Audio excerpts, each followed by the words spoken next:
Donc si le pasteur dit que sa foi vient de la parole de Dieu, alors que la parole de Dieu dit, ces idoles ne peuvent faire ni bien ni mal. Donc le sang de Jésus et le feu du Saint-Esprit qui est invoqué sur le fétiche là, c'est par rapport à quoi? Parce qu'on met le feu pour consommer quelque chose qui peut agir. Mais ton Dieu dit qu'il est capable de faire ni bien ni mal. Et quand tu mets le feu de Dieu là sur cette chose là, ça veut dire que tu doutes de Dieu. Mais pourtant tu as la Bible dans la main et tu prêches par la Bible, à travers la Bible, avec la Bible. Qu'est-ce qu'on doit retenir, pasteur? Donc on dirait que c'est un business. On dirait que c'est une affaire juteuse, Satan. On dirait que l'église a été placée sous l'angle d'une entreprise. Pendant que notre Dieu nous rassure, le pasteur nous inquiète.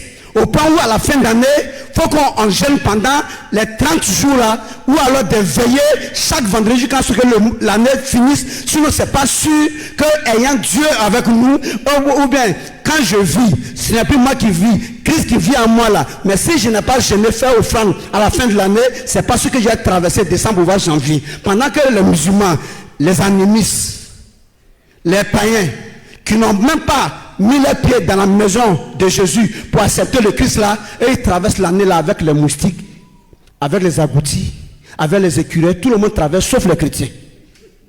C'est eux pour traverser là. Il faut qu'ils veillent, il faut qu'ils gênent et il faut qu'ils fassent une offrande. Donc une enquête est menée pour savoir quel est le vrai problème. Est-ce parce que Dieu a menti ou le pasteur a fait mentir Dieu afin d'avoir de l'argent dans la main des fidèles? Dieu a dit, je vous pose question, vous ne répondez pas, en fait vous n'êtes rien. Le pasteur qui va vouloir tromper son fidèle après va dire, calme-toi. Quand la Bible dit qu'ils ne sont rien, ça ne veut pas dire qu'il n'y a pas quelque chose, mais devant Dieu ça ne peut rien faire. Maintenant, je vais répondre au pasteur pour qu'il ne puisse pas blaguer son antilope qu'il appelle fidèle là. Quand Dieu a fini de dire vous n'êtes rien, il ne s'est pas arrêté là. Hein? Il dit faites quelque chose de bien ou de mal. Ils ont été incapables de faire quelque chose de bien ou de mal. Donc quand Dieu dit ils sont rien, il n'est pas en train de dire qu'ils sont là, sauf qu'ils ne sont pas quelque chose. Il dit ils ne sont même pas là, c'est pourquoi ils ne sont même pas capables. Parce que pour être là, il faut des preuves, il faut agir.